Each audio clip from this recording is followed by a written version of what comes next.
Slovak Prime Minister Robert Fico, known for his blunt rhetoric, has delivered a stark assessment of Ukraine's prospects in the ongoing conflict with Russia.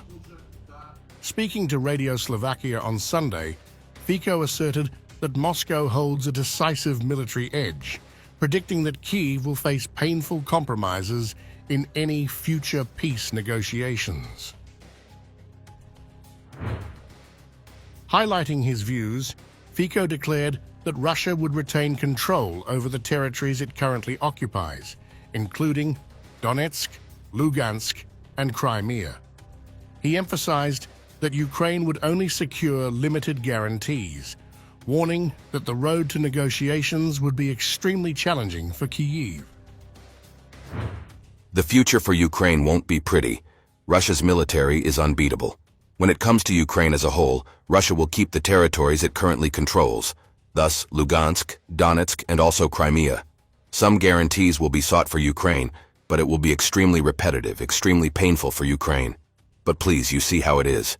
When I claim that the West wants war and supports life, it is to be vilified by all. But it is.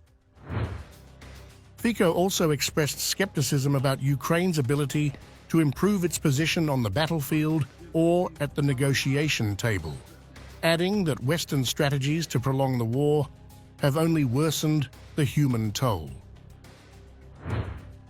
When the Secretary General of NATO says, "Don't rock the dead," that's where you've been.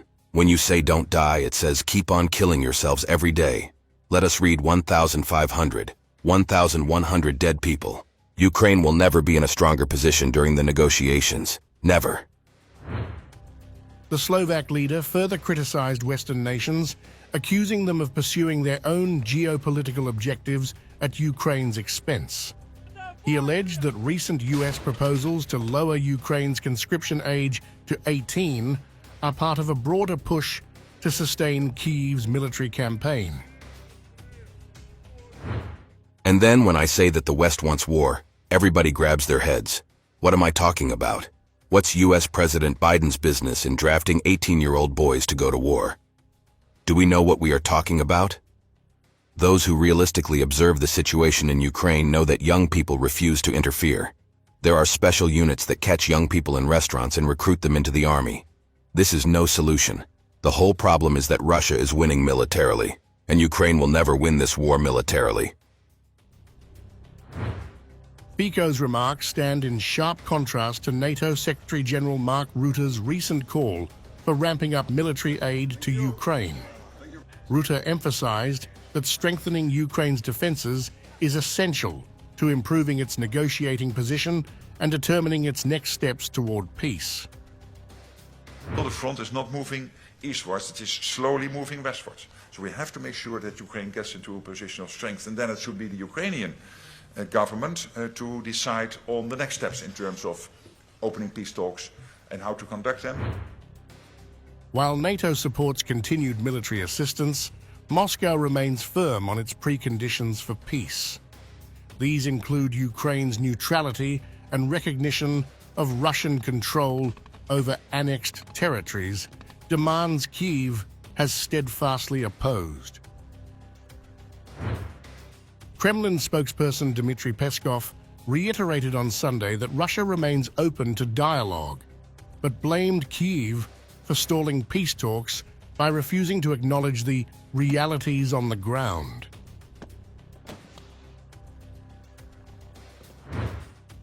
US President-elect Donald Trump, meanwhile, has made an ambitious pledge to broker peace in Ukraine before his January inauguration. Following meetings with Ukrainian President Volodymyr Zelensky and French President Emmanuel Macron, Trump described the war as a tragedy that should never have started. The Kremlin welcomed Trump's remarks, with Peskov noting that President Vladimir Putin has consistently supported peace initiatives, particularly those from the global south. We have carefully read the statement made by U.S. President-elect Donald Trump after his meeting with Emmanuel Macron and Zelensky in Paris. President Putin has repeatedly said that Russia is open to negotiations on Ukraine and welcomes peace initiatives, primarily from the countries of the global south. Peskov emphasized that while Russia remains open to peace talks, progress hinges on a shift in Kyiv's stance. He criticized Ukrainian President Volodymyr Zelensky for maintaining a hardline position, which he argued has stalled any meaningful dialogue. Zelensky has issued a decree prohibiting himself and his administration from any contacts with the Russian leadership. This position has not changed. Meanwhile, in order to enter a peaceful trajectory, Zelensky only needs to cancel this decree and give instructions to resume dialogue based on the Istanbul agreements and taking into account the realities on the ground. Both sides remain entrenched in their positions. Peskov stresses that peace talks depend on Ukraine lifting its ban on talks with Russia, while Zelensky emphasizes Ukraine's central role in any negotiations. We are in the process of discussing various matters. We must work, have more and more meetings. Our teams will work as well. It is important. It is too early to talk about anything. Ukraine's position is clear.